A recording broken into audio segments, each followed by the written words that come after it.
Conto de Herman Melville, Bartleby, o escriturário, uma história de Wall Street, datada de 1853. Herman Melville, de 1819 a 1891. Celebrizou-se por seu romance Moby Dick, de 1851. Mas a narrativa de Bartleby, o escriturário, é que resume a filosofia por trás de toda a obra do autor. A desconcertante resposta "prefiro não fazer", proferida por Bartleby todas as vezes que lhe pede uma tarefa, perturba não apenas seu chefe, mas especialmente o leitor. Eleito por Jorge Luiz Borges como uma das obras literárias mais importantes da humanidade, Bartleby, o escriturário, é considerado por muitos como precursor do existencialismo do século XX. Já sou um homem de uma certa idade. A natureza da minha ocupação nos últimos 30 anos permitiu que eu tivesse um contato mais próximo com um grupo de homens que pode parecer interessante e, de certa forma, singular, e sobre quem, até onde é de meu conhecimento, nada jamais foi escrito. Refiro-me aos escriturários ou copistas. Eu conheci muitos deles, em caráter profissional e privado, e se assim desejasse, poderia relatar histórias diversas que talvez provocassem sorrisos em cavaleiros de bem e fizessem chorar aqueles mais sentimentais. Mas troco as biografias de todos os outros escriturários por algumas passagens da vida de Bartleby, o escriturário mais estranho que jamais vi ou de que ouvi falar. De outros taquígrafos, talvez eu consiga contar a vida toda, mas não se pode fazer nada parecido em relação a Bartleby. Não creio que haja material suficiente para uma biografia completa e satisfatória deste homem. Trata-se de uma perda irreparável para a literatura. Bartleby foi um daqueles seres sobre os quais nada é passível de confirmação, a não ser junto às fontes originais, e no caso dele, essas são muito poucas. O que vi de Bartleby, com os meus próprios olhos estarrecidos, é tudo o que sei dele, com exceção, na verdade, de um relato vago que é reproduzido ao final. Antes de apresentar o escriturário, do modo como ele surgiu em minha vida, é interessante que eu fale de mim, de meus emproés, meu negócio, meu escritório e o que me cerca. Isso porque tal descrição é indispensável para a compreensão adequada do personagem principal que está prestes a ser conhecido. Antes de tudo, sou um homem que desde a juventude tem alimentado uma convicção profunda de que a vida mais fácil é também a melhor. Assim, embora minha profissão seja notoriamente dinâmica e nervosa, por vezes até mesmo turbulenta, nada disso jamais chegou a prejudicar a minha paz. Sou um daqueles advogados de pouca ambição que nunca se dirige a um júri ou obtém qualquer tipo de reconhecimento público, mas que, na suave tranquilidade de um retiro sossegado, realiza um dos trabalhos sossegado com títulos, hipotecas e escrituras de homens ricos. Todos os que me conhecem consideram-me um homem eminentemente cuidadoso. O falecido John Jacob Astor, que não se destacava propriamente por seu entusiasmo poético, não hesitava em citar como minha principal característica a prudência. Em seguida, a organização. Não falo isso com vaidade, mas registro o fato de que sempre estive empregado em minha profissão por conta do falecido John Jacob Astor. Um nome que tenho de admitir, adoro pronunciar, pois tem um som arredondado e orbicular que ressoa como um sino. Acrescento de bom grado que nunca fui insensível à boa opinião do falecido John Jacob Astor. Algum tempo antes do período no qual teve início esta historieta, minhas atividades haviam aumentado imensamente. O bom e velho cargo de conselheiro do Tribunal de Chancelaria, hoje extinto no estado de Nova York, tinha sido a mim conferido. Não era um cargo propriamente trabalhoso, mas a remuneração era bastante satisfatória. Eu raramente me descontrolo, mas raramente ainda deixo transparecer perigosas indignações com injustiças e arbitrariedades.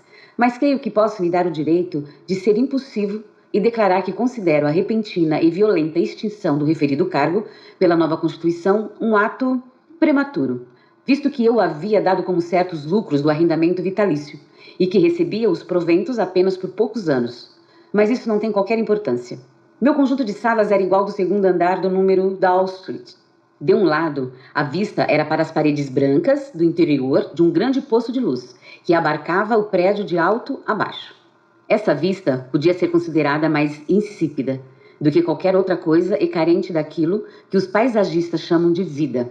Mas se isso era verdade, o que se via do outro lado do escritório consistia pelo menos num contraste.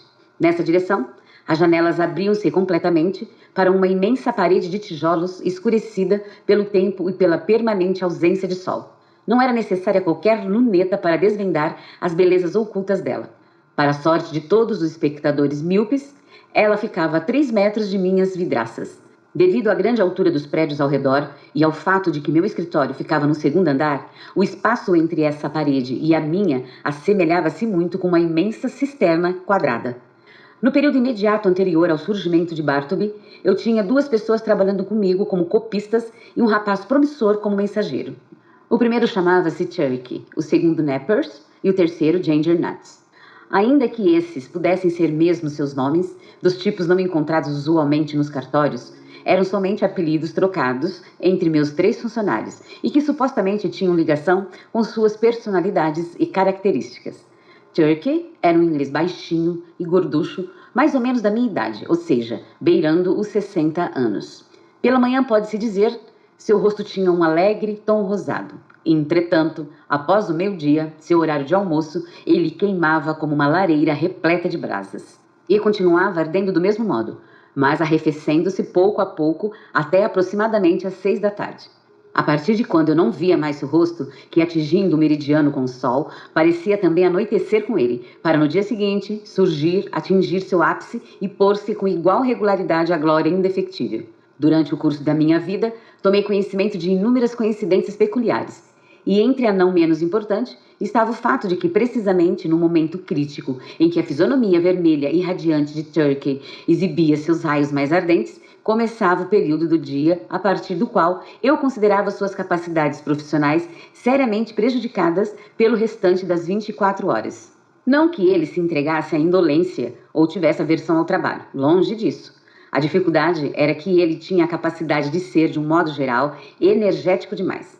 Havia em seu jeito uma imprudência estranha, inflamada, confusa e estabanada. Ele conseguia ser descuidado, até mesmo ao molhar a pena no tinteiro. Todos os seus borrões sobre os meus documentos eram espalhados demais do meio-dia. Na verdade, à tarde, ele não apenas era imprudente e tristemente afeito a deixar borrões, como em alguns dias ia mais além. Tornava-se também bastante barulhento. Nessas vezes, seu rosto queimava ainda mais, como se carvão vegetal houvesse sido atirado ao fogo. Ele fazia um movimento desagradável com a sua cadeira. Derrubava a areia do seu cinzeiro, ao aparar as penas impacientemente as deixava aos pedaços, atirando-as no chão num rompante. Levantava-se, apoiava-se sobre a mesa, esmurrando seus papéis de modo estrambelhado, uma cena muito triste para um homem velho como ele. Entretanto, era uma pessoa de grande valor para mim em muitos aspectos, e durante todo o período anterior ao meio-dia, a mais rápida e firme das criaturas, realizando uma excelente quantidade de trabalho num estilo difícil de ser igualado. Por essas razões, eu estava disposto a fazer vistas grossas às suas excentricidades, embora, na verdade, ocasionalmente lhe chamasse atenção. No entanto, tratava-se de fazê-lo de maneira bastante cuidadosa, porque, embora fosse um homem absolutamente civilizado e, além disso, afável a respeito pela manhã, durante a tarde ele tinha a tendência de provocado, não ter papas na língua, tornando-se até mesmo insolente. Agora, como eu valorizava seus serviços matutinos, estava resolvido a não abrir mão deles. Ainda que ao mesmo tempo sentisse-me desconfortável por suas maneiras inflamadas após o meio-dia, e sendo um homem de paz, negando-me a provocar respostas inadequadas da parte dele com os meus avisos, resolvi num sábado à tarde, ele era sempre pior aos sábados, dar-lhe a entender muito gentilmente que talvez agora que ele estava ficando mais velho, fosse de bom alvitre abreviar seu trabalho. Em suma, ele não precisava mais vir ao escritório depois do meio-dia, e fim do almoço seria melhor ir para casa, descansar até a hora do chá. Mas não.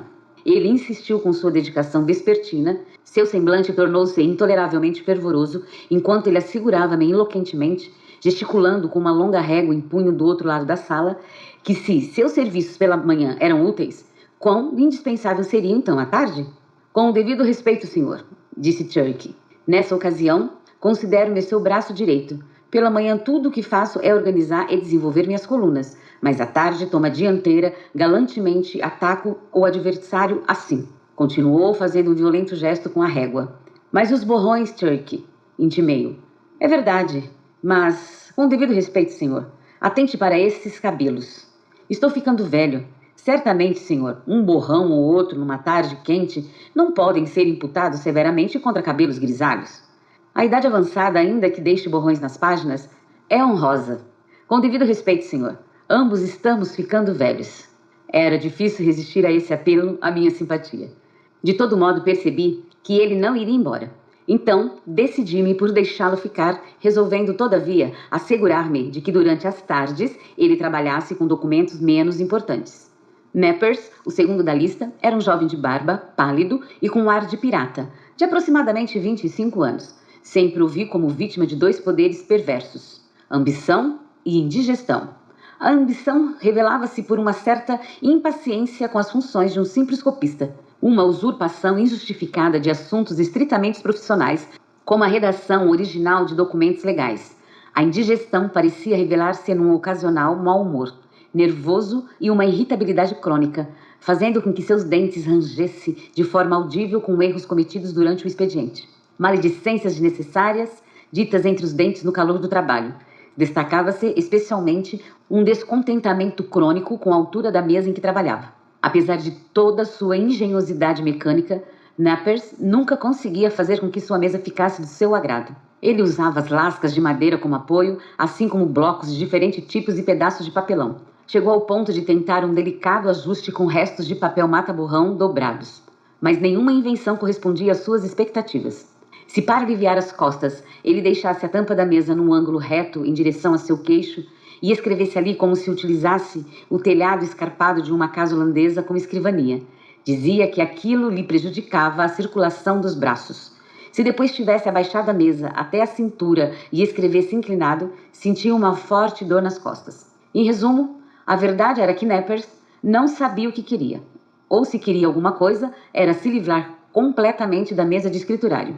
Em meio às manifestações de sua ambição doentia estava o carinho com que recebia certos sujeitos de aparência ambígua em casacos puídos, a quem ele se referia como seus clientes. Realmente eu estava consciente de que ele não apenas era, às vezes, um politiqueiro, como ocasionalmente fazia pequenos trabalhos nas cortes de justiça e não era um desconhecido nas escadarias das prisões municipais.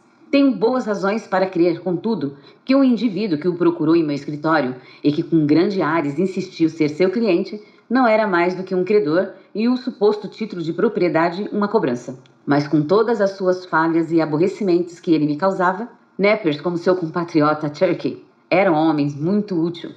Faziam um trabalho rápido e de qualidade. Além disso, quando queria, sabia ser bastante cortês.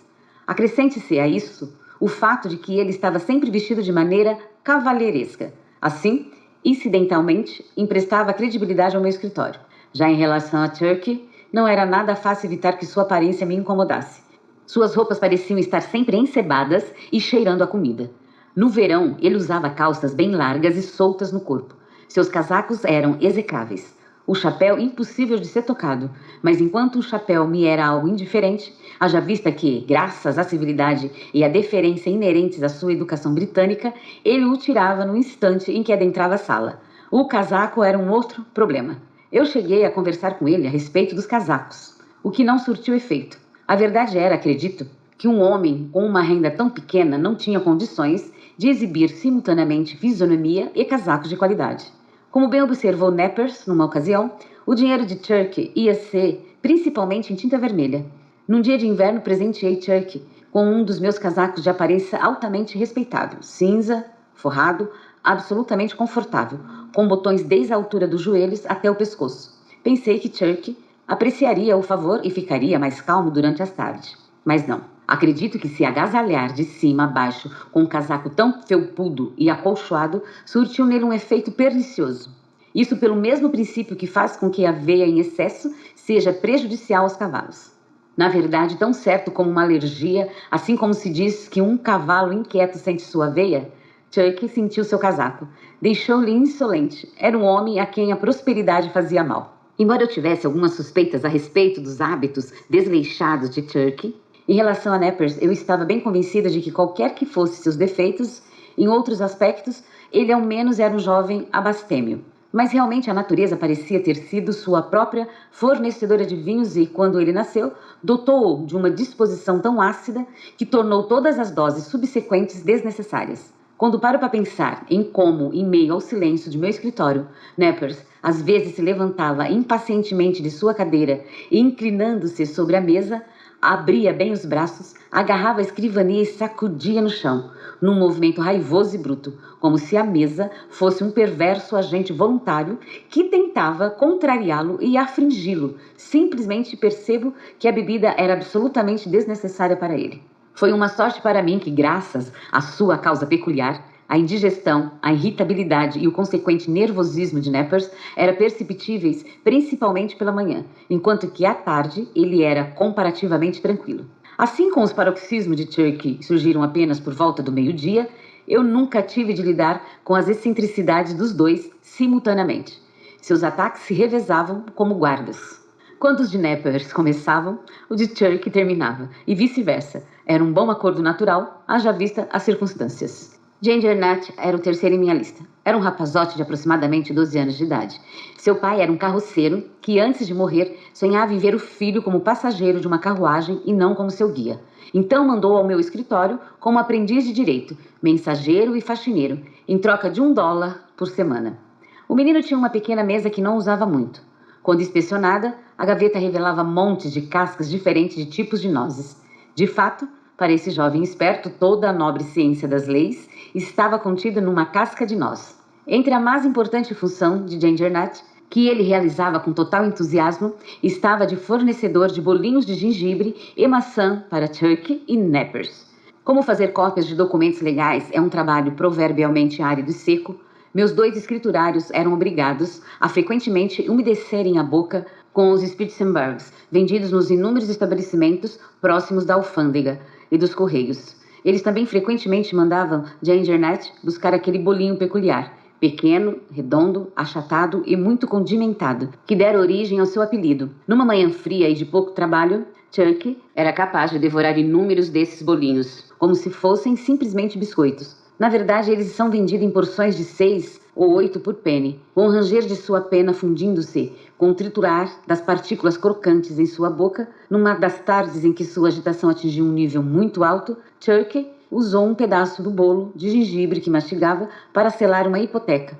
Neste dia eu cheguei muito perto de demiti-lo, mas ele me desarmou ao fazer uma reverência oriental e dizer: "Com todo respeito, senhor, foi generoso de minha parte abastecê-lo de material de papelaria do meu próprio bolso." Porém, minhas atividades originais de tabelião, cobrança de títulos e cópias de documentos de todos os tipos haviam aumentado consideravelmente depois que assumi o cargo de escrivão conselheiro jurídico. Havia então muito trabalho para os escriturários, e eu não apenas era obrigada a exigir mais dos funcionários que já estavam comigo, como necessitava de ajuda adicional. Em resposta a um anúncio, um jovem que não se mexia surgiu numa manhã na entrada do meu escritório. Como era verão, a porta encontrava-se aberta. Ainda hoje sou capaz de visualizá-lo. Palidamente limpo, tristemente respeitável, incuravelmente pobre.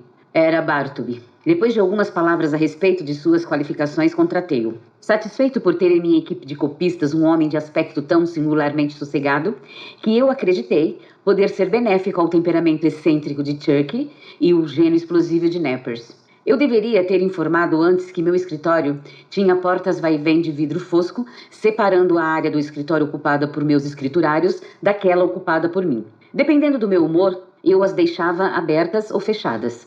Optei por acomodar Bartleby num canto junto às portas, mas do lado em que eu ficava, para ter por perto aquele homem tranquilo no caso de haver algum pequeno serviço a fazer. Posicionei sua mesa perto de uma pequena janela lateral naquela parte do ambiente. Era uma janela que, originalmente, dava para uns quintais sujos e umas pilhas de tijolos, mas que, em razão das construções subsequentes, não tinha mais qualquer tipo de vista, embora permitisse a entrada de um pouco de luz. A parede ficava a cerca de 30 centímetros das vidraças, e a luz originava-se bem do alto, por entre 2 imponentes edifícios, como se viesse de uma abertura muito pequena numa abóbada. Para que o ambiente ficasse ainda mais satisfatório, adquiri um alto biombo verde que deixava Bartleby fora do meu campo de visão, mas não distante da minha voz. Assim, de algum modo, uniram-se privacidade e convívio. Inicialmente, Bartleby realizava uma quantidade extraordinária de trabalho, como se há tempos estivesse faminto por algo que copiar. Ele parecia devorar meus documentos, e não havia pausa para digestão. Ele trabalhava dia e noite, copiando a luz do sol e a luz da vela. Sua dedicação deveria deixar-me bastante satisfeito, uma vez que ele era assaz laborioso. Mas ele escrevia em silêncio, de maneira mecânica e apática. Evidentemente, é parte indispensável do trabalho de um escriturário verificar a correção de sua cópia, palavra por palavra. Quando há 2 ou mais escriturários no escritório, eles se ajudam nessa revisão. Enquanto um lê a cópia em voz alta, o outro confere com o original. É uma tarefa muito chata, cansativa e demorada. Posso imaginar que para pessoas de sangue quente esse trabalho beire ao intolerável. Não consigo imaginar, por exemplo, que o fogoso poeta Byron teria se sentado de bom grado com Bartleby para conferir um documento legal de, digamos, 500 páginas escritas em letras miúdas. De vez em quando, na pressa do dia a dia, eu mesmo tinha o hábito de ajudar na comparação de documentos menores, chamando Turkey ou Nappers para fazê-los comigo. Um dos meus objetivos ao deixar Bartleby tão próximo de mim atrás do biombo era o de valer-me de seus serviços nessas ocasiões triviais.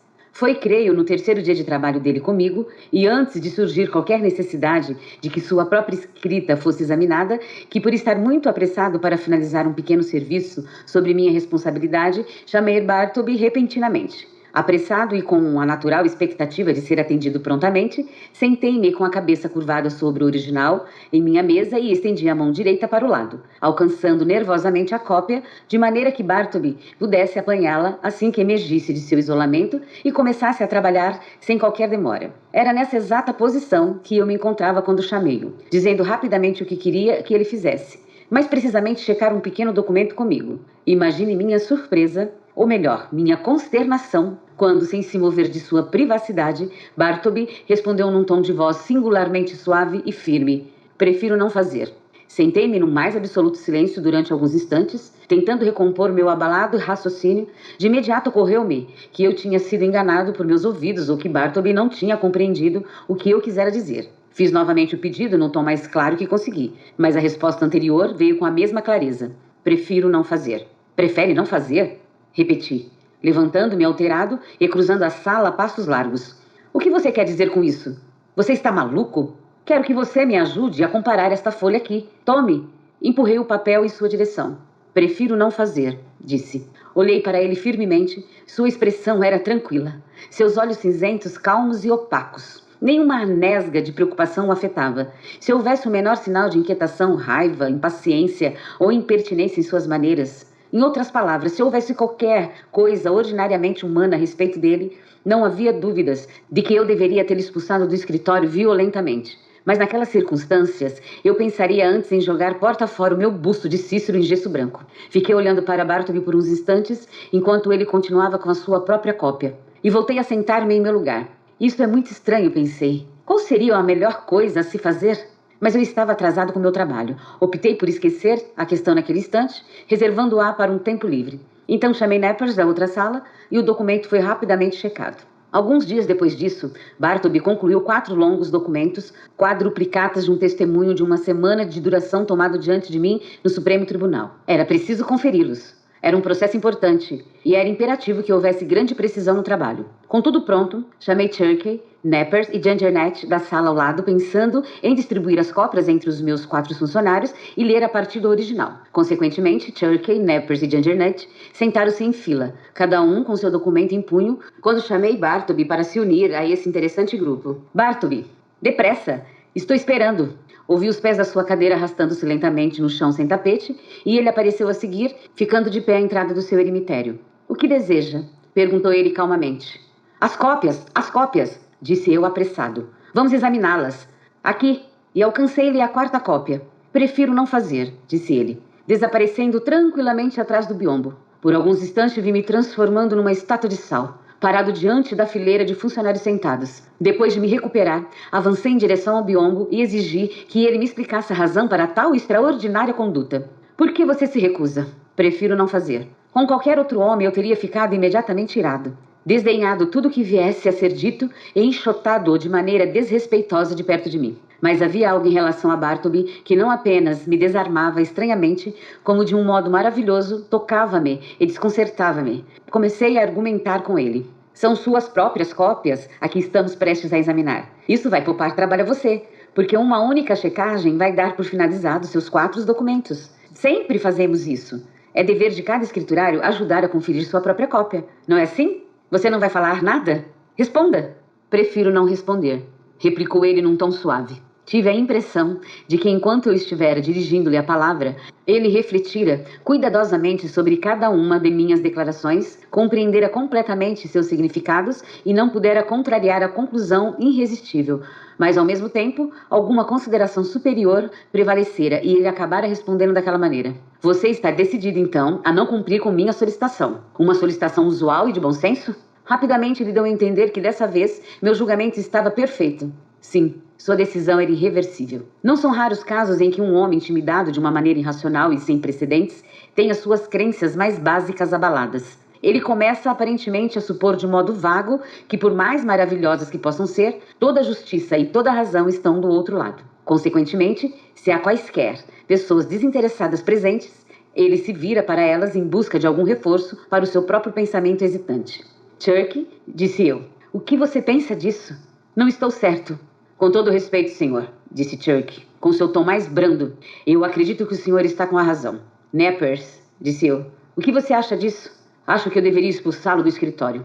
O leitor mais atento vai perceber que, por ser de manhã, a resposta de Turkey estava formulada em termos educados e tranquilos, enquanto que Nepers responde de modo mal-humorado, ou, para utilizar uma expressão anterior, os ataques de maus gênios de Nepers tinha começado e os de Turkey tinha terminado. Gingernet, disse eu, buscando obter o máximo de votos a meu favor. O que você pensa disso?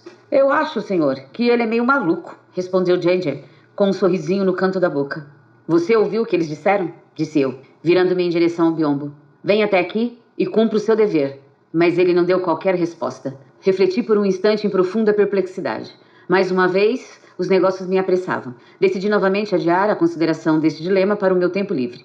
Com algum trabalho conseguimos examinar os documentos sem Bartleby. Embora a cada uma ou duas páginas, Turkey, respeitosamente, opinasse que esse tipo de procedimento era bastante fora do normal, enquanto Nepers, contorcendo-se em sua cadeira com nervosismo dispéptico, remoía entre os dentes ceifados maledicências contra o idiota teimoso atrás do biombo. De sua parte, essa era a primeira e última vez que ele, Nepers, faria o trabalho de outro homem sem receber por isso. Enquanto isso, Bartleby permanecia sentado em seu canto, indiferente a tudo que não fosse seu próprio e peculiar trabalho ali. Alguns dias se passaram com o escriturário dedicado a outra tarefa prolongada. Sua última conduta memorável fez com que eu observasse seus modos atentamente. Notei que ele nunca saía para almoçar. Na verdade, ele nunca ia a lugar algum. Também não me lembro de tomar conhecimento de sua vida fora do meu escritório. Ele era uma sentinela, perpétua naquele canto. Aproximadamente às 11 horas da manhã, no entanto, percebi que Gingernet aproximava-se da abertura do biombo de Bartleby, como se houvesse sido chamado até ali por um gesto que não podia ser visto por mim, de onde eu me encontrava. O menino então saía do escritório fazendo tilintar algumas moedas e reaparecia com um punhado de bolinhos de gengibre que entregava no emitério. Em troca, recebia 2 dos bolinhos pelo trabalho. Então ele se alimenta de bolinhos de gengibre, pensei. Nunca faz uma refeição de verdade, por assim dizer? Ele deve ser vegetariano, então? Mas não. Ele nunca come sequer vegetais, não come nada além de bolinhos de gengibre. Meu pensamento então se perdeu, imaginando os prováveis efeitos que se alimentar apenas de bolinhos de gengibre provocam na constituição humana. Os bolinhos de gengibre têm esse nome porque contém gengibre, como um de seus principais ingredientes, o que lhes dá o sabor peculiar. Agora, o que era gengibre? Uma coisa quente e picante. Bartleby era quente e picante? De maneira alguma. Então o gengibre não tinha qualquer efeito em Bartleby. Ele provavelmente preferia que não tivesse. Nada irrita tanto uma pessoa séria quanto uma resistência passiva. Se o indivíduo afrontado não for de um temperamento desumano, e o que resiste perfeitamente inofensivo em sua passividade, então nos melhores humores do primeiro, ele vai se esforçar caridosamente por interpretar com sua imaginação o que se mostra impossível de ser esclarecido por seu julgamento. Ainda assim, na maior parte do tempo eu observava Bartleby e seus modos. Pobre sujeito, pensei eu. Ele não tem a intenção de fazer mal algum. Está claro que não pretende ser insolente. Sua aparência evidencia suficientemente que suas excentricidades são involuntárias. Ele me é útil.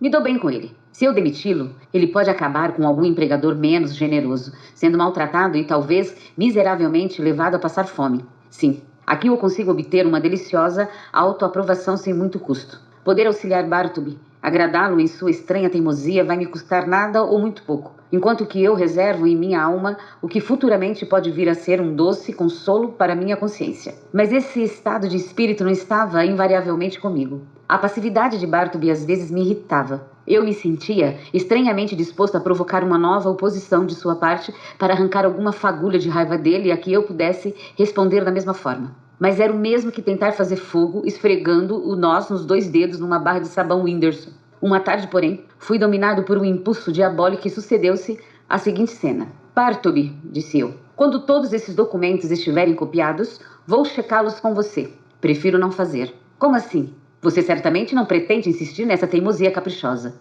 Nenhuma resposta. Abri as portas duplas perto de mim, virei-me para Turk e Neppers e exclamei nervoso. Bartleby diz pela 2ª vez que não vai examinar seus papéis. O que você pensa disso, Turk? Era uma tarde e é importante lembrar. Turk estava sentado, queimando como uma cadeira, a careca fumegando, as mãos vagueando entre seus papéis repletos de borrões. O que eu penso disso? Rugiu Turk. Penso que vou simplesmente entrar atrás desse biombo e deixá-lo de olho roxo. Dizendo isso, Turk levantou-se e ergueu os braços como um pugilista. Ele estava a caminho de cumprir sua promessa quando detive assustado, com o efeito de incitar inadvertidamente sua combatividade depois do almoço. Sente-se, Turk, eu disse, e ouça o que Neppers tem a dizer. O que você pensa disso, Neppers? Não seria plenamente justificável que eu dispensasse Bartleby imediatamente? Perdoe-me, mas isso é uma decisão que cabe apenas ao senhor. Considero sua conduta deveras incomum e realmente injusta em relação a Turk e a mim, mas também pode ser apenas uma excentricidade passageira. Ah, exclamei. Então você mudou estranhamente de ideia. Você agora fala nele de modo bastante gentil. Tudo cerveja, gritou Turk. A gentileza é efeito da cerveja. Neppers e eu almoçamos juntos hoje. O senhor pode ver como eu estou gentil, senhor. Posso ir deixá-lo de olho roxo? Refere-se a Bartleby, suponho. Não, hoje não, Turk, respondi. Por favor, abaixe os punhos. Fechei as portas e voltei a me aproximar de Bartleby. Senti mais incentivos incitando-me a seguir meu destino. Eu ardia por ser contrariado novamente. Lembrei-me de que Bartleby nunca saía do escritório. Bartleby, falei, Gingernet está aqui. Preciso que você vá até os correios, está bem? Era uma caminhada de menos de 3 minutos. Veja se chegou algo para mim. Prefiro não ir. Você não vai? Prefiro não. Cambaleei até a minha mesa e sentei-me pensando seriamente. Minha cega determinação retornara. Haveria alguma outra coisa que pudesse provocar uma nova rejeição por parte desse infeliz e miserável indivíduo. Meu funcionário. O que mais há de perfeitamente razoável que ele certamente se recusará a realizar? Bartleby. Sem resposta. Bartleby. Chamei num tom mais alto. Sem resposta. Bartleby. O rei. Como um fantasma, submetido às leis da invocação mágica, ao 3º chamado ele apareceu à entrada do seu eremitério. Vá à sala ao lado e peça a Neppers para vir falar comigo. Prefiro não ir. Disse de modo respeitoso e lento, desaparecendo calmamente. Muito bem, Bartleby. Falei em voz baixa, num tom calmo e serenamente grave, declarando o propósito inalterável de alguma retribuição terrível muito perto de ocorrer. Naquele momento, eu, de certa maneira, pretendia algo do gênero. Mas como se aproximava do meu horário de almoço, achei melhor vestir meu chapéu e voltar para casa naquele dia, sofrendo de muita perplexidade e angústia. Deveria eu admitir? A conclusão era que tudo aquilo havia em pouco tempo se tornado um fato cotidiano em meu escritório. Que um jovem escriturário pálido, que atendia pelo nome de Bartleby, tinha uma mesa lá, que ele fazia cópias para mim, pelo valor normal de 4 centavos por página, sem palavras, mas que ele estava permanentemente isento de conferir o trabalho feito por ele, sendo essa tarefa transferida para Turk e Neppers, em consideração sem dúvida à agudeza superior dos dois. Além disso, o dito Bartleby, em hipótese alguma, era enviado em qualquer tipo de serviço trivial fora do escritório. E que mesmo que lhe fosse solicitado fazer algo do gênero, normalmente ficava claro que ele preferia não fazer. Em outras palavras, que simplesmente se recusava a fazer. Conforme os dias se passavam, fui ficando consideravelmente mais tranquilo em relação a Bartleby. Sua constância, seu comedimento, sua produtividade incessante, exceto quando ele optava por sonhar acordado atrás do seu biombo. Seu absoluto silêncio e seu comportamento inalterável, sob qualquer circunstância, fazia dele uma aquisição valiosa. O mais importante de tudo era o seguinte: ele estava sempre lá. Era o primeiro a chegar pela manhã, permanecia durante o dia e à noite era o último a sair. Eu tinha uma confiança singular em sua honestidade. Acreditava que meus documentos mais preciosos estavam perfeitamente a salvo em suas mãos. Algumas vezes, no entanto, eu não podia evitar, nem mesmo pela salvação da minha alma, repentinas crises espasmódicas de raiva contra ele, porque era extremamente difícil levar em consideração todo o tempo aquelas estranhas peculiaridades, os privilégios e as concessões sem precedentes que formavam as condições tácitas sob as quais Bartleby continuava em meu escritório. Vez ou outra, na ânsia de apressar o trabalho, eu inadvertidamente pedi a Bartleby, num tom breve e seco, que ele, digamos, colocasse o dedo no nó de um pedaço de fita vermelha com a qual eu estava amarrando alguns documentos. Evidentemente, de trás do biombo era certo que se ouvira a resposta de sempre: prefiro não fazer. E então, como poderia uma criatura humana, com as fraquezas inerentes à nossa natureza, privar-se de exclamar amargamente diante de tamanha perversidade, tamanha irracionalidade? Entretanto, cada negativa desse tipo que eu recebia apenas tendia a diminuir a probabilidade de que eu repetisse a inadvertência. Aqui é preciso dizer que, conforme o costume da maioria dos homens de leis que têm seus escritórios em edifícios densamente habitados, havia várias chaves para minha porta. Uma ficava com uma mulher que vivia no sótão. Era ela quem fazia uma faxina semanal e diariamente varria e tirava o pó de minhas salas. Outra chave ficava com Turk, por uma questão de conveniência. A terceira, ou algumas vezes, carregava em meu próprio bolso. A quarta eu não sabia quem possuía. Então, numa manhã de domingo, calhei de ir à igreja da Trindade para ouvir um célebre pregador. Como cheguei muito cedo ao local, pensei em ir até meu escritório. Por sorte, tinha a chave comigo. Mas ao colocá-la na fechadura, notei que do outro lado algo impedia sua entrada. Bastante surpreso, chamei em voz alta. Foi quando, para minha consternação, uma chave virou lá dentro. E avançando seu rosto magro em minha direção e segurando a porta entreaberta, surgiu a imagem de Bartleby, em mangas de camisa e estranhamente desanimado, dizendo em voz baixa que sentia muito, mas que estava profundamente ocupado naquele momento e que preferia não permitir a minha entrada. Em mais uma ou duas palavras, ele ainda acrescentou que talvez fosse melhor que eu desse 2 ou 3 voltas no quarteirão, depois do que ele provavelmente teria concluído o que estava fazendo. Agora a aparência totalmente inesperada de Bartleby, assombrando meu escritório numa manhã de domingo, com seu cortês desleixo cadavérico, ainda que firme e calmo, teve um efeito tão estranho sobre mim que eu imediatamente afastei-me da minha própria porta e fiz como ele desejava. Mas não sem uma forte revolta impotente contra a educada arrogância desse escriturário incompreensível.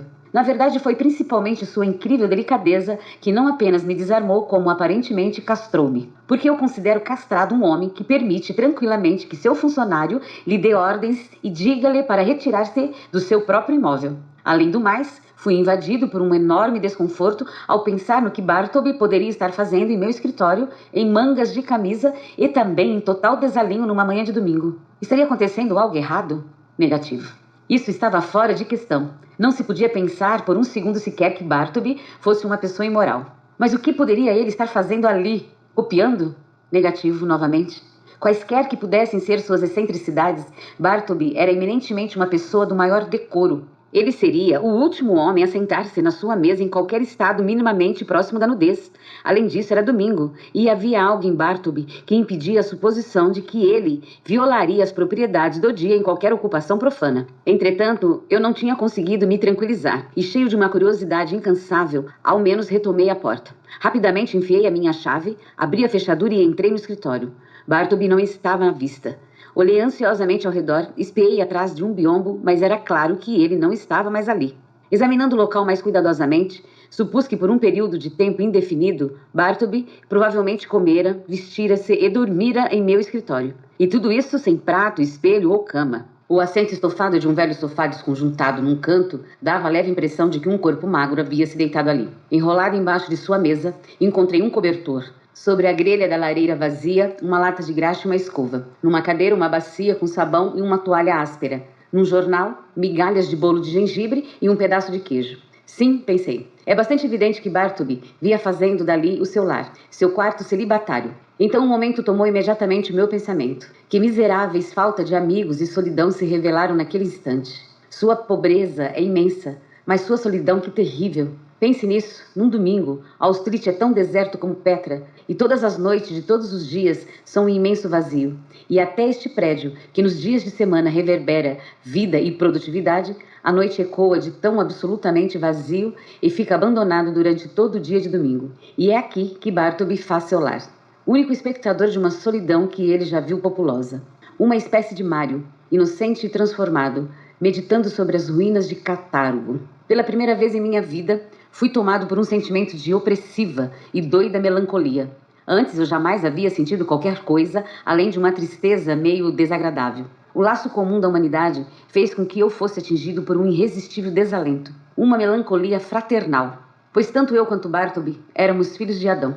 Lembrei-me das sedas cintilantes e dos rostos luminosos que eu havia visto naquele dia, em roupas de gala, deslizando como cisnes pelo Mississippi da Broadway. Comparei-os com o pálido escriturário e pensei comigo mesmo: ah, a felicidade corteja a luz. Então acreditamos que o mundo é alegre. O sofrimento esconde-se à distância, então supomos que não haja sofrimento. Esses tristes pensamentos, quimera, sem dúvida, de uma mente doente e tola, levaram a outras reflexões especiais. Essas a respeito das excentricidades de Bartleby. Paravam sobre mim pressentimentos de estranhas descobertas.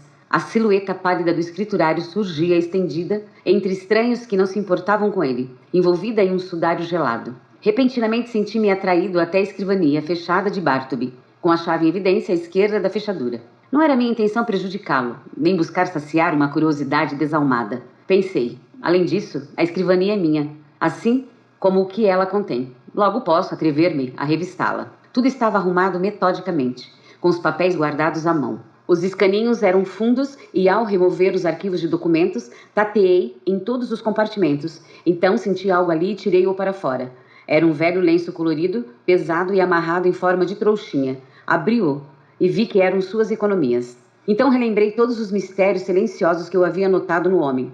Recordei que ele apenas falava para dar respostas, que embora nos intervalos ele tivesse um bom tempo para si mesmo, eu nunca ouvira lendo. Não, nem sequer um jornal, que ele ficava longos períodos de pé, olhando para fora de sua pálida janela atrás do biombo, com vista para a parede de tijolos sem vida. Eu tinha certeza de que ele jamais ia a qualquer refeitório ou restaurante, enquanto que seu rosto pálido indicava claramente que ele nunca bebia cerveja como Turkey, ou mesmo chá ou café como outros homens. Que ele nunca ia a qualquer lugar em especial que eu soubesse. Jamais saía para a caminhada, exceto, é verdade, no caso em questão, que declinara dizer que era ou de onde vinha, ou mesmo se tinha algum parente no mundo, que apesar de ser tão magro e pálido, nunca reclamava de doença. E acima de tudo lembrei-me de uma certa expressão inconsciente de... como definir? Combalia, altivez, pode-se dizer, ou uma certa reserva austera de sua parte que me influenciara positivamente, quanto a aceitar as suas excentricidades. Quando temi pedir-lhe para fazer a menor das tarefas para mim, ainda que por sua longa e contínua imobilidade atrás do biombo, eu pudesse dizer que ele devia estar parado de pé numa daquelas suas sessões de contemplação da parede sem vida. Ao relembrar todas essas coisas e compará-las com o fato recém-descoberto de que ele fizera de meu escritório sua residência fixa e lar, e sem esquecer de seus caprichos mórbidos, ao relembrar isso tudo, um sentimento de prudência começou a tomar conta de mim. Minhas primeiras reações haviam sido de uma pura melancolia e sincera piedade, mas na proporção em que a situação miserável de Bartleby crescia em minha imaginação, aquela mesma melancolia transformava-se em medo, e a piedade em repulsa. É tão verdadeiro como terrível que, até certo ponto, a ideia ou a visão do sofrimento traz à tona nossos melhores sentimentos, mas em alguns casos especiais, isso para de ocorrer quando esse ponto é ultrapassado. Engana-se quem diz que isso se deve invariavelmente ao egoísmo inerente ao coração humano. Provém antes de uma certa desesperança de curar uma doença orgânica e grave. Para um ser sensível, a piedade não raramente se converte em dor. E quando se percebe finalmente que tal piedade não leva a um auxílio eficaz, o bom senso obriga a alma a livrar-se dela. O que eu vi naquela manhã convenceu-me de que o escriturário era vítima de uma doença mental inata e incurável. Eu poderia oferecer compaixão ao seu corpo, mas não era seu corpo que lhe doía, era sua alma que sofria, e a sua alma eu não conseguia alcançar. Não consegui cumprir meu objetivo de ir à Igreja da Trindade naquela manhã. De algum modo, tudo que eu havia visto me incapacitara, momentaneamente, de ir a uma igreja. Caminhei em direção à minha casa, pensando no que eu faria com Bartleby. Finalmente decidi-me. Faria calmamente algumas perguntas na manhã seguinte, a respeito de sua história e etc. E se ele então se recusasse a respondê-las, aberta e reservadamente, e eu supus que ele preferiria não respondê-las, eu lhe daria uma nota de $20, além de qualquer quantia que pudesse dever a ele, e diria que seus serviços não eram mais necessários. Mas que se eu pudesse ajudá-lo de qualquer outra maneira, ficaria feliz em fazê-lo, especialmente se ele desejasse retornar para sua terra de origem. Qualquer que fosse, eu ajudaria de bom grado com o pagamento das despesas. Além disso, se depois de voltar para casa ele algum dia precisasse de ajuda, uma carta de sua parte certamente receberia a resposta. Chegou a manhã seguinte. Bartleby, falei chamando-o gentilmente por trás do seu biombo. Sem resposta. Bartleby, falei de modo ainda mais gentil.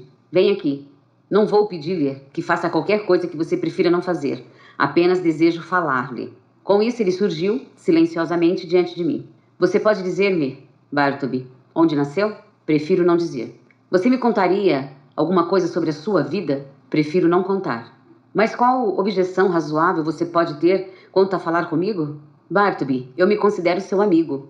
Não olhou para mim enquanto eu falava, mas manteve o olhar fixo no busto de Cícero, que do modo como me encontrava sentado, estava exatamente atrás de mim, cerca de 15 centímetros acima da minha cabeça. Qual é a sua resposta, Bartleby? Perguntei depois de esperar um tempo considerável por uma manifestação de sua parte, durante o qual sua fisionomia manteve-se imóvel, a não ser por um levíssimo tremor de sua boca pálida. No momento, prefiro não responder. Falou, retirando-se em seguida para o seu canto. Admito que foi uma fraqueza da minha parte, mas seu comportamento nessa ocasião irritou-me. Ele não apenas parecia esconder um certo desdém com sua perversidade, denotou certa ingratidão de sua parte, considerando a complacência que ele vinha recebendo de mim. Mais uma vez sentei-me ruminando sobre o que eu deveria fazer. Mortificado que estava por seu comportamento e decidido que estivera a dispensá-lo quando entrei em meu escritório, eu, entretanto, sentia uma alteração supersticiosa nos batimentos do coração que me impedia de executar o meu objetivo e fazia com que me sentisse cruel caso atrevesse-me a dizer uma única palavra dura contra o mais infeliz dos seres humanos. Por fim, puxei minha cadeira amigavelmente para trás do seu biombo, sentei-me e disse: Bartleby, não se preocupe, então, em contar-me sua história, mas deixe-me pedir-lhe, como um amigo, a seguir tanto quanto seja possível a rotina desse escritório. Diga que você ajudará a revisar documentos amanhã e depois, em resumo, diga que dentro de 1 ou 2 dias você começará a ser um pouco razoável. Diga, Bartleby, presentemente prefiro não ser um pouco razoável. Foi sua suave e cadavérica resposta. Foi quando as portas vai e vem se abriram e Nepers aproximou-se. Parecia estar sofrendo por conta de uma noite mais mal dormida do que o normal em razão de uma indigestão mais severa do que o normal. Ele entreouviu aquelas últimas palavras ditas por Bartleby. Prefere, é? Disse Nepers, cerrando os dentes. Eu sei o que preferiria para ele, se eu fosse o senhor. Dirigiu-se a mim. Eu sei o que eu prefiro para esta mula teimosa. O que é, senhor? Diga-me, que ele prefere não fazer desta vez. Bartleby não mexeu um músculo. Senhor Nepers, falei, prefiro que o senhor se retire neste momento. De algum modo, ultimamente eu tinha me deixado utilizar involuntariamente o verbo preferir, em todos os tipos de ocasiões não exatamente adequadas. E tremi ao pensar que meu contato com o escriturário já havia afetado seriamente minhas faculdades mentais, e que outras e mais profundas aberrações a conveniência ainda poderia produzir. Esta apreensão não deixou de ser eficaz na minha decisão por medidas sumárias. Enquanto Nepper se afastava muito azedo e irritado, Turkey aproximava-se tranquila e respeitosamente. Com o devido respeito, senhor, falou. Eu ontem estava pensando sobre Bartleby e acredito que se ele preferisse tomar uma boa cerveja todos os dias, ficaria em forma mais facilmente e ajudaria com a revisão dos documentos. Então você também pegou o verbo. Falei levemente empolgado. Com o devido respeito, que verbo, senhor? Perguntou Turkey, respeitosamente amontoando-se no exíguo espaço atrás do biombo e, ao fazê-lo, forçando-me a empurrar o escriturário. Que verbo, senhor? Eu prefiro ficar sozinha aqui, disse Bartleby, como se estivesse ofendido por ter sua privacidade invadida. É este o verbo, Turkey. Falei, é este. Ah, preferir? Ah, sim, um verbo esquisito. Eu, pessoalmente, nunca o utilizo. Mas, senhor, como eu estava dizendo, se ele preferisse... Turkey, interrompi. Você pode se retirar, por gentileza? Ah, certamente, senhor, se o senhor assim preferir. Quando ele empurrou a porta vai e vem para sair, Nepper, da sua mesa, deu uma olhada em minha direção e perguntou-me se eu preferiria que um certo documento fosse copiado em papel azul ou branco. Ele sequer acentuou ironicamente o preferia. Ficou claro que simplesmente havia escapado de sua boca. Pensei comigo mesmo que eu definitivamente precisava livrar-me de um homem demente que já havia um certo grau virado as línguas e quem sabe a cabeças dos meus funcionários e até mesmo a minha. Mas considerei mais prudente não fazê-lo imediatamente. No dia seguinte percebi que Bartleby não fizera nada além de ficar parado de pé diante de sua janela contemplando sua parede sem vida. Questionado sobre o porquê não estava escrevendo, respondeu que decidira não mais escrever. Por quê? Mas o que é isso agora? O que vem a seguir? Exclamei. Não vai mais escrever? Não mais. E qual é a razão? O senhor mesmo não vê a razão? Respondeu ele com indiferença. Encarei-o fixamente e percebi que seus olhos pareciam sombrios e vidrados. Ocorreu-me imediatamente que sua aplicação sem precedentes de copiar ao lado de sua janela pouco iluminada nas suas primeiras semanas comigo poderia ter prejudicado sua visão temporariamente. Isso me deixou comovido. Dei-lhe minhas condolências. Disse-lhe que, evidentemente, ele fizera bem de se abster de escrever durante um tempo e encorajei-o a aproveitar aquela oportunidade para exercitar-se saudavelmente ao ar livre. Isso, no entanto, ele não fez. Alguns dias após o ocorrido, na ausência dos meus outros funcionários, eu estando muito apressado para despachar algumas cartas pelo correio, pensei que, por não ter nada mais a fazer, Bartleby certamente seria menos inflexível do que o normal e levaria aquelas cartas ao correio. Mas ele simplesmente negou-se a fazê-lo. Então, inconvenientemente, fui eu mesmo postá-las. Passaram-se dias, eu não era capaz de dizer se os olhos de Bartleby haviam melhorado ou não. Eu achava que sim, aparentemente. Mas quando lhe perguntei, ele não concedeu qualquer resposta. De qualquer modo, ele não fazia mais cópias. Finalmente, em resposta a meus pedidos, informou-me de que desistira permanentemente de fazer cópias. O quê? Exclamei. Mesmo que seus olhos recuperem-se inteiramente, fiquem melhores do que nunca, você não vai mais fazer cópias? Desisti de fazer cópias. Respondeu, retirando-se. Ele permaneceu como sempre, feito um ornamento em meu escritório. Não, ele tornou-se ainda mais um ornamento do que antes, como se isso fosse possível. O que poderia ser feito? Ele não fazia nada no escritório. Por que deveria permanecer lá? O fato é que ele havia, então, se tornado um peso morto para mim. Não apenas tão inútil como um colar, mas também difícil de manter. Ainda assim, eu sentia por ele. Falo menos do que a verdade quando digo que seu modo de ser provocava-me desconforto. Se ele ao menos tivesse citado o nome de um amigo ou parente, eu lhes teria escrito e pedido que levassem o pobre rapaz para algum retiro conveniente.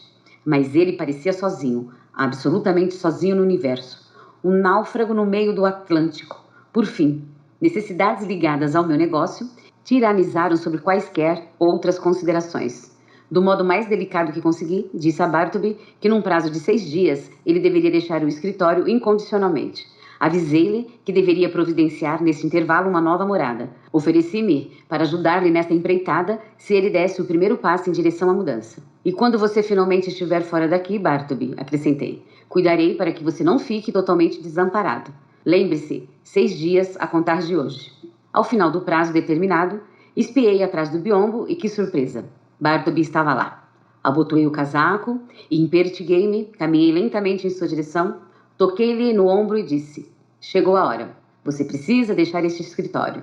Sinto muito por você. Aqui está algum dinheiro, mas você deve ir embora. Prefiro não ir. Respondeu, ainda virado de costas para mim. Você deve ir. Ele permaneceu em silêncio. Eu tinha então uma confiança ilimitada na simples honestidade deste homem. Ele frequentemente devolvia-me centavos e chiles que eu costumava deixar cair no chão, uma vez que sou bastante descuidado ao abotoar minhas camisas.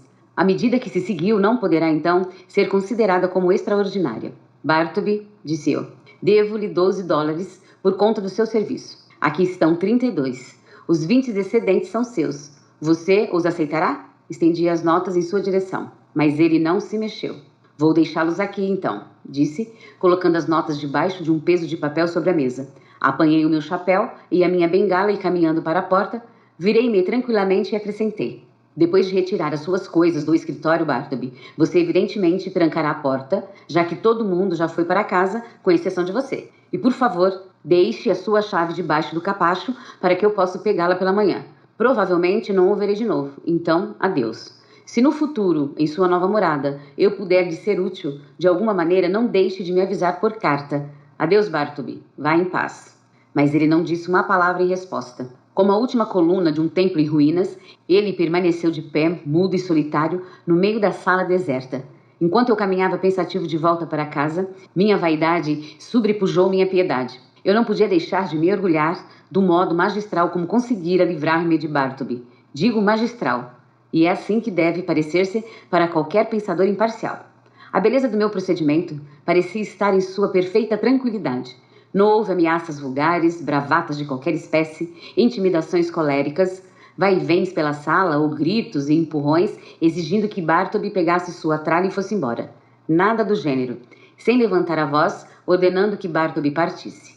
Como poderia fazer alguém menos talentoso? Concluí que ele deveria partir e, partindo desse princípio, elaborei tudo o que precisava ser dito. Quanto mais eu pensava no meu procedimento, mais ficava encantado com ele. Entretanto, na manhã seguinte, ao despertar, tinha minhas dúvidas. De algum modo, o sono havia dissipado a vaidade.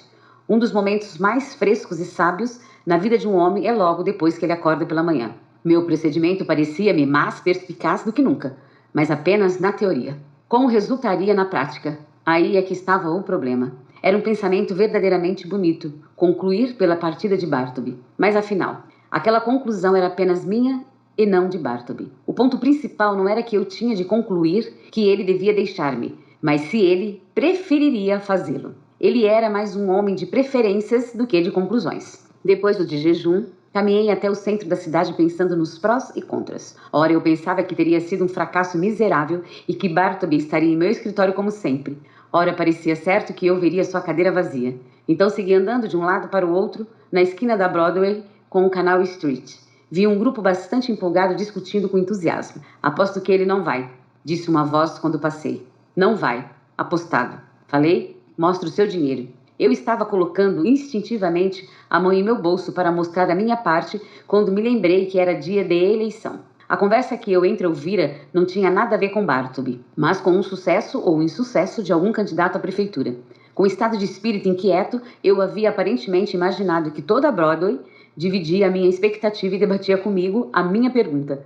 Segui adiante bastante grato pelo fato de que o barulho da rua havia ocultado minha distração momentânea. Como pretendia, cheguei à porta do meu escritório mais cedo do que de costume. Fiquei escutando do lado de fora por um instante. Tudo estava parado. Ele não devia estar mais ali. Tentei abrir a maçaneta. A porta estava trancada. Sim, o meu procedimento havia funcionado perfeitamente. Ele realmente deveria ter desaparecido. Ainda assim, uma certa melancolia confundiu-se com meu sentimento de vitória. Quase lamentei meu sucesso estupendo. Estava tateando sobre o capacho à procura da chave que Bartleby deveria ter deixado ali para mim, quando, acidentalmente, meu joelho bateu contra a porta, produzindo um ruído. Em resposta, veio uma voz de dentro. Ainda não, estou ocupado. Era Bartleby. Fui fulminado. Por um instante fiquei com um homem que, com o cachimbo na boca, foi morto numa tarde de céu claro há muito tempo na Virgínia, atingido por um raio de verão. Ele morreu em sua própria janela aberta e permaneceu encostado diante da deliciosa tarde quente até que alguém o tocou e ele caiu. Ainda aqui? Murmurei afinal. Mais uma vez, obedecendo à impressionante ascendência que o impenetrável escriturário tinha sobre mim e da qual eu não conseguia escapar completamente, apesar da minha irritação, desci lentamente as escadas e saí para a rua. E enquanto caminhava em volta do quarteirão, pensei no que deveria fazer a seguir quanto a essa confusão sem precedentes. Expulsá-lo literalmente empurrando-o para fora era algo que eu não poderia fazer. Afastá-lo dizendo-lhe palavras obscenas não funcionaria. Chamar a polícia era uma ideia desagradável, mas permitir que ele obtivesse seu triunfo cadavérico sobre mim, isso eu também não podia sequer cogitar. O que havia a ser feito? Ou se nada pudesse ser feito, havia algo mais a concluir a respeito daquilo? Sim. Como antes eu havia concluído, prospectivamente, que Bartleby deveria partir, então agora eu deveria, retrospectivamente, decidir que ele iria embora. Na legítima execução dessa hipótese, eu deveria entrar em meu escritório muito apressado e, fingindo não ver Bartleby, andar diretamente contra ele como se ele fosse ar. Tal atitude definitivamente surtiria o efeito desejado. Era pouco provável que Bartleby pudesse resistir a tal aplicação da doutrina das decisões. Mas depois de pensar melhor, o sucesso do plano pareceu-me bastante duvidoso. Decidi discutir o assunto com ele novamente. Bartleby, falei entrando no escritório com uma expressão severa, porém tranquila. Estou seriamente descontente. Estou aflito, Bartleby. Eu fazia outro juízo de você. Imaginei-o como um cavalheiro de tal gentileza que em qualquer dilema delicado como este, uma simples sugestão seria suficiente. Em resumo, uma indireta.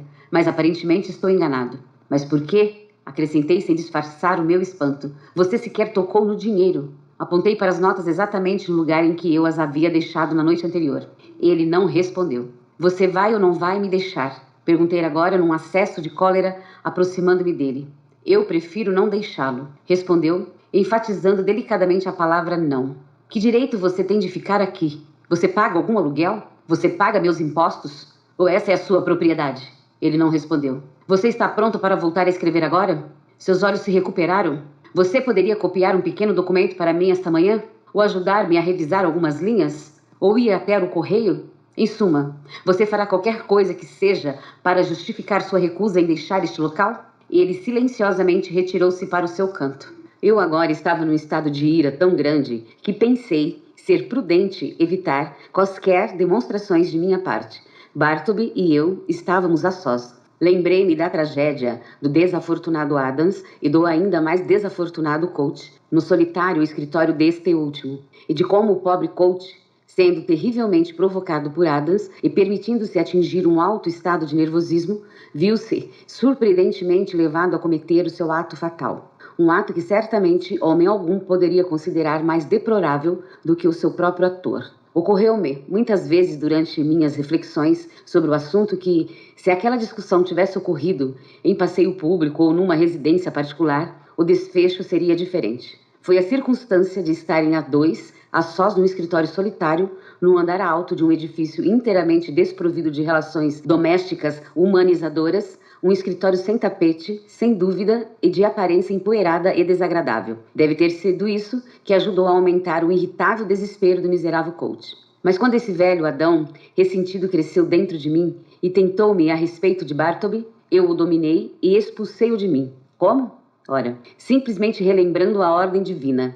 Este é o meu mandamento. Amai-vos uns aos outros. Sim, foi isso que me salvou. Exceto por considerações mais altas, a caridade frequentemente opera como um princípio vastamente sábio e prudente. Uma grande proteção para quem a possui. Homens já cometeram assassinatos por causa de ciúme, e raiva, e ódio, e egoísmo, e orgulho espiritual, mas nenhum homem do qual eu jamais tenho ouvido falar cometeu um assassinato diabólico por causa da doce caridade.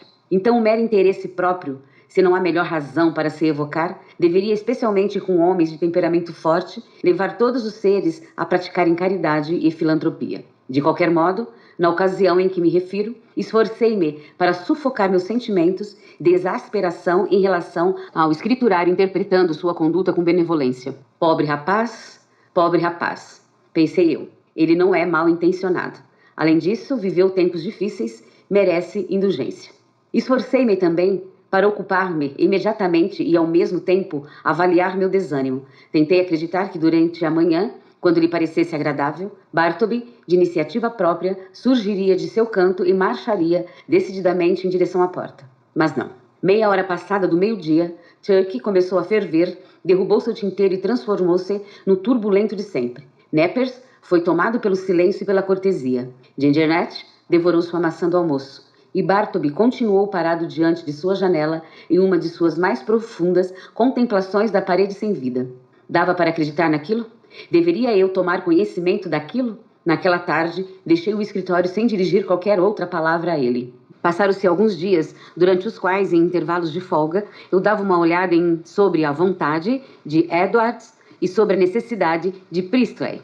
Naquelas circunstâncias, esses livros estimulavam os bons sentimentos. Pouco a pouco fui me convencendo de que meus problemas com o escriturário haviam todos sido predestinados a mim desde a eternidade e que Bartleby me havia sido designado por conta de algum propósito misterioso de uma sábia providência.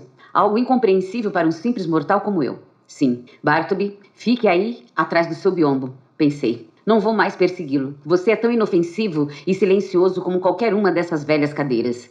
Em resumo, nunca me sinto à vontade como quando sei que você está aqui. Ao menos eu vejo, eu sinto, eu compreendo o propósito predestinado da minha vida. Estou satisfeito. Outros podem ter tarefas mais relevantes a cumprir, mas a minha missão neste mundo, Bartleby, é fornecer-lhe um escritório para que você fique pelo tempo que considerar adequado. Acredito que esse estado de espírito sábio e abençoado teria permanecido comigo, não fosse pelas observações não solicitadas e nada generosas impostas a mim por meus amigos profissionais que visitavam meu escritório. Mas assim ocorre com frequência. O constante atrito de mentes de pouca luz enfraquece até mesmo as melhores resoluções dos mais generosos. Entretanto, para ser sincero, quando eu refletia sobre o assunto, não me parecia estranho que as pessoas que entravam no meu escritório ficassem impressionadas pela situação peculiar do incompreensível Bartleby e então ficassem tentadas a tecer observações sinistras a respeito dele. Algumas vezes, um advogado que tivesse negócios a tratar comigo procurava-me no escritório e encontrava lá apenas o escriturário. Então, tentando obter alguma informação precisa sobre onde eu estaria, mas sem prestar atenção à conversa despropositada, Bartleby permanecia imóvel no meio da sala. Depois de observá-lo naquela posição durante um tempo, o advogado deixava o local, sabendo tanto quanto antes. Algumas vezes, quando havia consultas em curso, o ambiente estava repleto de advogados e testemunhas, com o trabalho andando a todo vapor, algum homem de lei profundamente ocupado via Bartleby, inteiramente desocupado, e pedia-lhe que fosse até o seu escritório. Do homem de lei, pegar alguns documentos. Feito o pedido, Bartleby tranquilamente declinava e permanecia tão ocioso como antes.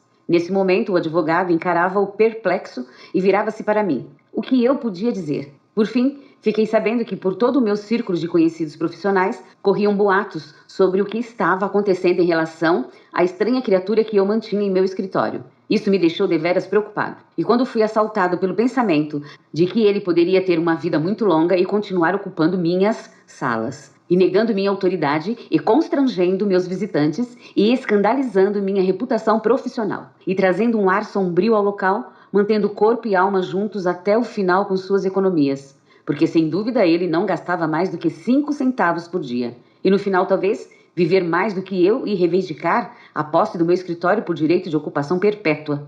Conforme essas previsões obscuras tomavam mais e mais conta dos meus pensamentos, com meus amigos fazendo continuamente suas cruéis observações sobre a aparição em meu escritório, forjou-se em mim uma grande mudança. Decidi reunir todas as minhas faculdades e livrar-me para sempre daquele pesadelo intolerável. Entretanto, antes de pensar em qualquer projeto complicado adaptado para este fim, simplesmente sugeri a Bartleby a conveniência de sua partida definitiva. Num tom calmo e sério, recomendei que ele considerasse a ideia cuidadosamente e com maturidade. Mas depois de ter 3 dias para pensar no assunto, ele informou-me que sua determinação original permanecia a mesma. Em resumo, que ele ainda preferia continuar comigo. O que farei? Perguntei a mim mesmo, abotoando meu casaco até o colarinho. O que farei? O que devo fazer? O que a consciência diz que devo fazer com esse homem? Ou melhor, com esse fantasma? É imperativo que me livre dele, ele precisa ir. Mas como? Você não pode enxotá-lo, o pobre pálido, passivo, mortal. Você não enxotará uma criatura tão indefesa porta fora. Você não vai manchar sua honra com tamanha crueldade. Não vou. Eu não posso fazer isso. É preferível deixá-lo viver e morrer aqui, e então sepultar seus restos na parede. O que você fará então? Ele não pode se mover nem mesmo com toda a sua argumentação. Subornos, ele os deixa debaixo do seu próprio peso de papel sobre a sua mesa. Em resumo, está bastante claro que ele prefere unir-se a você. Então é preciso tomar uma atitude severa e eficaz. O que? Você certamente não fará com que ele seja levado pelo colarinho por um policial e tenha sua palidez inocente condenada à prisão. E com que argumentos você poderia conseguir que isso fosse feito? Um vadio? Seria ele? O quê? Ele um vadio, um errante, que se recusava a sair do lugar? É porque ele se nega a ser um errante, então que você tenta enquadrá-lo como tal? Isso é muito absurdo. Falta de meios visíveis de subsistência. Isso sim, errado novamente. Porque indubitavelmente ele sustenta a si mesmo. E essa é a única prova irrefutável que um homem pode apresentar a seu favor. Nada mais, então. Já que ele não vai me deixar, eu devo deixá-lo. Trocarei de escritório. Vou mudar-me para o outro lugar e avisá-lo de que, se vier encontrá-lo em minha nova sala, ele será tratado como um invasor qualquer. Agindo como planejado, no dia seguinte enviei-lhe esta mensagem. Considero este escritório distante demais da prefeitura. O ar não é saudável. Em poucas palavras, proponho mudar meu escritório na próxima semana e não mais necessitarei de seus serviços. Digo-lhe isto agora para que possa procurar um novo local. Ele não respondeu e nada mais foi dito. No indicado, contratei carros e homens e segui para o meu escritório. Como havia poucos móveis, tudo foi retirado das salas em poucas horas. Durante todo o tempo, o escriturário permaneceu de pé atrás do biombo, o qual dei ordens para que fosse retirado por último. Foi removido e, ao ser dobrado como um imenso fólio, deixou-o como ocupante imóvel de um ambiente vazio. Fiquei de pé na entrada, observando-o por um instante, enquanto algo dentro de mim censurava-me. Entrei novamente com a mão no bolso e o coração na boca. Adeus, Bartleby. Estou indo. Adeus. e que Deus o abençoe de alguma maneira. E tome isso, disse, colocando algum dinheiro em sua mão. Mas as notas caíram no chão, e então é estranho dizer, afastei-me daquele de quem eu tanto quisera livrar-me. Estabelecida em meu novo escritório, por 1 ou 2 dias mantive a porta trancada, e cada ruído de passos no corredor deixava-me sobressalto. Quando voltava lá depois de algum curto período de ausência, parava por um momento na soleira da porta e escutava atentamente antes de enfiar a chave na fechadura. Mas esses medos eram desnecessários. Bartleby nunca se aproximou de mim. Pensei que tudo estava indo bem, quando fui visitado por um estranho de aparência perturbada, perguntando-me se eu era a pessoa que até recentemente ocupava as salas no número da Wall Street. Cheio de pressentimentos, respondi que sim. Então, senhor, disse o estranho, que se apresentou como advogado. O senhor é responsável pelo homem que lá deixou? Ele se recusa a fazer qualquer cópia, recusa-se a fazer qualquer coisa, diz que prefere não fazer e recusa-se a deixar o local. Sinto muitíssimo, senhor. Falei fingindo tranquilidade, porém tremendo por dentro. Mas realmente, o homem a quem o senhor faz alusão não é nada meu. Não tem comigo qualquer relação, nem é meu aprendiz, para que o senhor considere-me responsável por ele. Por piedade, quem é ele? Eu certamente não tenho como informá-lo. Nada sei sobre ele. Já o contratei como copista, mas há um bom tempo que ele não faz nada para mim. Então cuidarei dele. Bom dia, senhor. Passaram-se muitos dias e não ouvi mais notícias, embora eu sentisse frequentemente um impulso caridoso de ir até o local e ver o pobre Bartleby. Uma certa relutância, não sei porquê, impedia-me de fazê-lo. Está tudo acabado a esta altura, pensei. Finalmente, após mais uma semana sem receber qualquer notícia, mas ao chegar à minha sala no dia seguinte, encontrei várias pessoas esperando diante de minha porta num estado de alta excitação nervosa. Aquele é o homem. Lá vem ele. Gritou um deles primeiro, a quem eu reconheci como o advogado que me havia visitado sozinho anteriormente. O senhor deve tirá-lo de lá imediatamente, senhor. Gritou um homem corpulento entre eles, avançando em minha direção, o qual eu sabia ser o senhorio do número da Wall Street. Estes senhores, meus inquilinos, não suportam mais a situação. O senhor disse, apontando para o advogado. Já o expulsou de sua sala e agora ele insiste em assombrar todo o edifício, sentado nos corrimões das escadas durante o dia e dormindo na entrada à noite. Todos estão preocupados. Clientes estão abandonando os escritórios. Tememos, inclusive, que haja grandes confusões. O senhor deve fazer algo, e sem demora. Recuei horrorizado com a torrente de reclamações e teria de bom grado trancado a porta atrás de mim em meu novo escritório. Em vão, insisti que Bartleby não era nada meu, não mais do que de qualquer outra pessoa. Em vão. Que se soubesse, eu era a última pessoa a ter qualquer coisa a ver com ele, e eles me consideravam responsável. Temeroso de ver-me exposto nos jornais como um dos presentes ameaçou assustadoramente, pensei no assunto e disse, afinal que, se o advogado me concedesse uma entrevista confidencial, com o escriturário em seu próprio, do advogado, escritório, eu faria de tudo naquela tarde para livrá-los do aborrecimento de que reclamavam. Subindo as escadas até meu antigo escritório, encontrei Bartleby sentado em silêncio no corrimão do patamar. O que você está fazendo aqui, Bartleby? Perguntei. Estou sentado no corrimão, respondeu calmamente. Levei-o até a sala do advogado que nos deixou a sós. Bartleby, falei, você está ciente de que me provoca grande tormento ao insistir em ocupar a entrada do edifício depois de ter sido despedido do escritório? Sem resposta. Agora uma das duas coisas precisa ocorrer.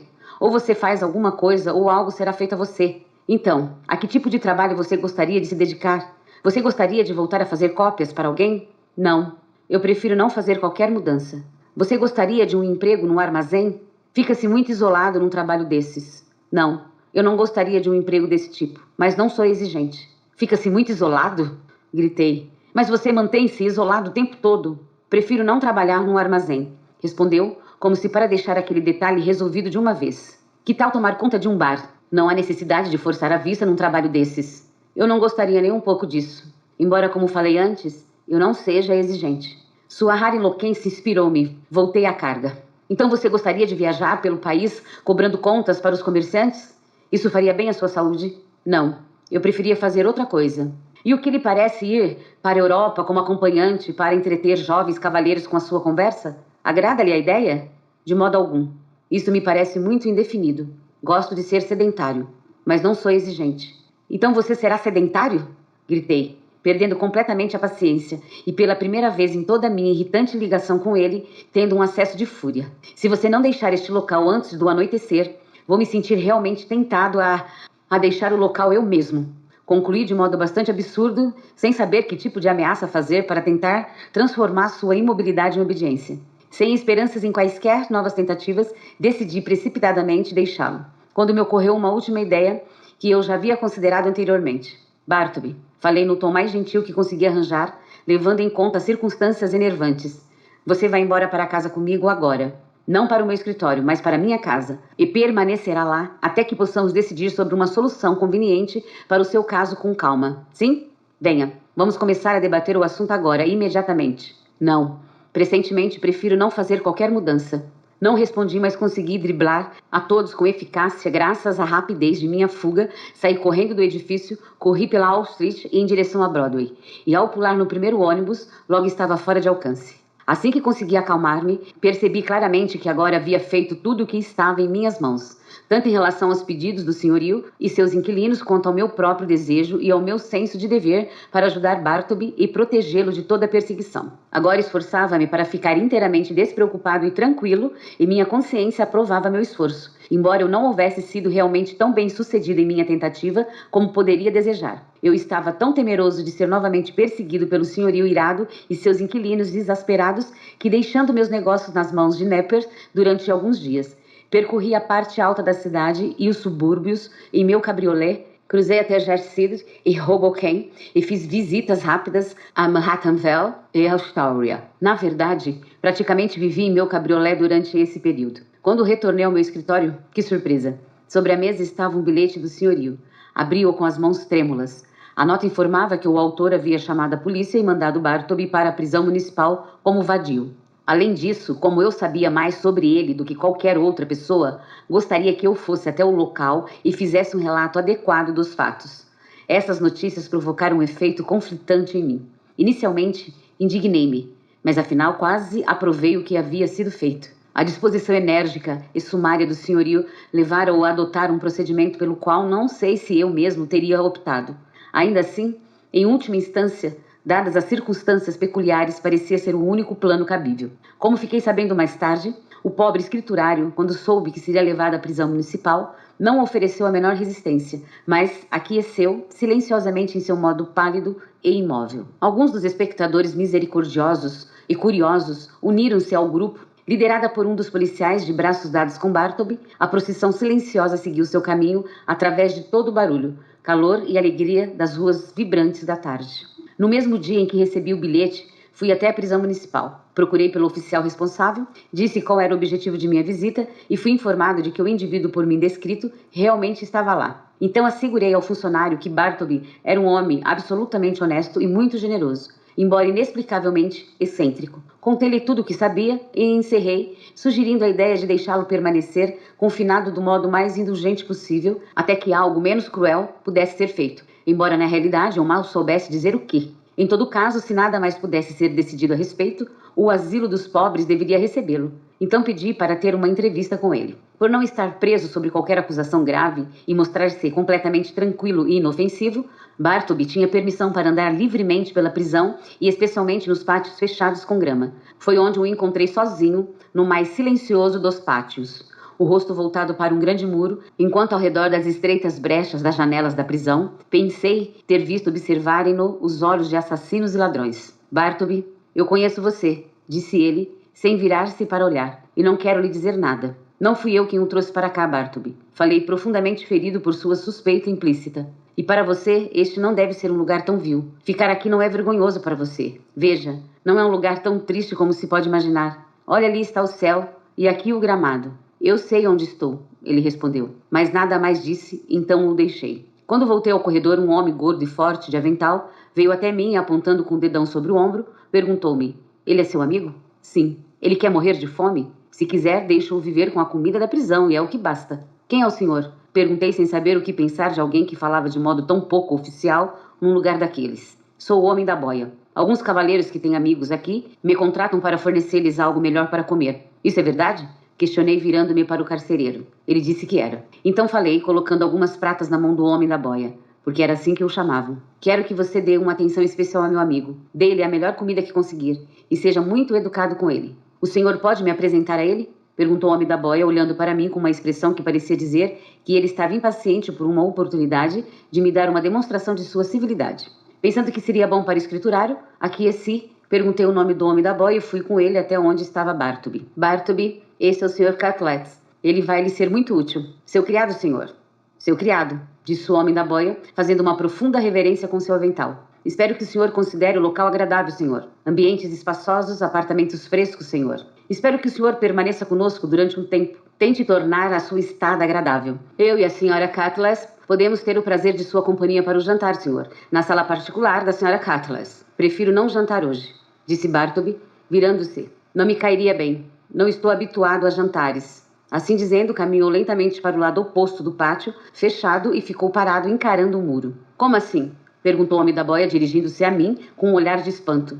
Ele é estranho, não é? Acho que ele é um pouco perturbado. Falei tristemente. Perturbado? Perturbado é. Bem, palavra de honra. Pensei que aquele seu amigo era um cavalheiro falsário. Eles são sempre pálidos e educados, os falsários. Não consigo deixar de ter pena deles. Não consigo, senhor. O senhor conheceu Monroe Edwards? Acrescentou comovido, fazendo uma pausa. Então pousou a mão piedosamente em meu ombro e suspirou. Ele morreu de tuberculose em Sing Sing. Então o senhor não era conhecido de Edwards? Não, nunca me relacionei socialmente com qualquer falsário. Mas não posso mais permanecer aqui. Cuide do meu amigo ali. Você não perderá por fazê-lo. Voltaremos a nos ver. Alguns dias depois, voltei a obter autorização para entrar na prisão e andei pelos corredores em busca de Bartleby, mas não o encontrei. Vi-o saindo de sua cela não faz muito tempo, disse-me um carcereiro. Talvez ele tenha ido matar tempo no pátio. Então fui naquela direção. O senhor está procurando pelo mudinho? Perguntou um outro carcereiro que passou por mim. Ele está lá, dormindo naquele pátio. Não faz 20 minutos desde que o vi deitar-se. O pátio estava completamente silencioso. Não era acessível aos prisioneiros comuns. Os muros ao redor, de espessura impressionante, isolavam todos os sons atrás deles. O estilo egípcio da alvenaria pesava sobre mim de modo lúgubre, mas um suave gramado encarcerado brotava sobre os pés. Era como se o coração das eternas pirâmides, por alguma estranha magia, fizesse brotar, através das fendas, sementes de grama largadas ali por pássaros. Estranhamente enroscado ao pé do muro, com as pernas encolhidas e deitado de lado, a cabeça tocando as pedras frias, avistei o enfraquecido Bartleby. Não havia qualquer movimento. Parei um pouco e então me aproximei. Inclinei-me e vi que seus olhos turvos estavam abertos. Apesar disso, ele parecia profundamente adormecido. Algo me levou a tocá-lo. Peguei a sua mão e um arrepio subiu pelo meu braço e desceu pela minha espinha até meus pés. O rosto redondo do homem da boia estava me olhando agora. A comida dele está pronta. Ele não vai comer hoje também? Ou ele vive sem comer? Vive sem comer, falei, fechando os olhos. Ei, ele está dormindo, não é? Com reis e conselheiros, murmurei. Parece desnecessário dar prosseguimento a essa história. A imaginação fornece prontamente a imagem miserável do enterro de Bartleby. Mas antes de me despedir do leitor, deixe-me dizer que, se esta pequena narrativa interessou suficientemente para despertar curiosidade sobre quem era Bartleby e que tipo de vida ele levava antes de o presente narrador conhecê-lo, posso apenas responder que partilho completamente dessa curiosidade, mas sou totalmente incapaz de satisfazê-la. Embora quanto a isso eu não saiba ao certo se devo divulgar um pequeno boato que chegou aos meus ouvidos alguns meses depois do falecimento do escriturário. Nunca pude verificar as fontes da história, portanto não posso dizer quão verdadeira ela é. Mas considerando que este relato vago não deixou de ter um estranho e sugestivo interesse para mim, embora triste, pode funcionar da mesma maneira com outras pessoas. Então vou mencioná-lo brevemente. O relato foi o seguinte. Bartleby havia sido um funcionário na seção de cartas extraviadas em Washington, da qual fora afastado repentinamente por conta de uma mudança na administração. Quando penso sobre esse boato, não posso expressar adequadamente as emoções que tomam conta de mim. Cartas extraviadas? Isso não se parece com homens extraviados? Pense num homem cuja natureza e má sorte fizeram tender a uma pálida desesperança. Pode qualquer trabalho parecer mais adequado para aumentar essa desesperança do que lidar continuamente com essas cartas extraviadas e classificá-las para chamas? Pois elas são incineradas anualmente em abundância. Algumas vezes, o pálido funcionário encontra um anel dentro do papel dobrado. O dedo a que se destinava talvez esteja apodrecendo debaixo da terra. Uma nota bancária enviada em rápida caridade. Aquele a quem iria aliviar já não come nem passa fome. Perdão para aqueles que morreram em desespero. Boas novas para os que morreram sem assistência em calamidades. Com mensagem de vida, essas cartas corriam para a morte. Ah, Bartleby. Ah, a humanidade. Passaram-se alguns dias durante os quais, em intervalos de folga, eu dava uma olhada sobre a vontade de Edwards e sobre a necessidade de Priestley. Passaram-se alguns dias, durante os quais, em intervalos de folga, eu dava uma olhada sobre a vontade de Edwards e sobre a necessidade de Priestley.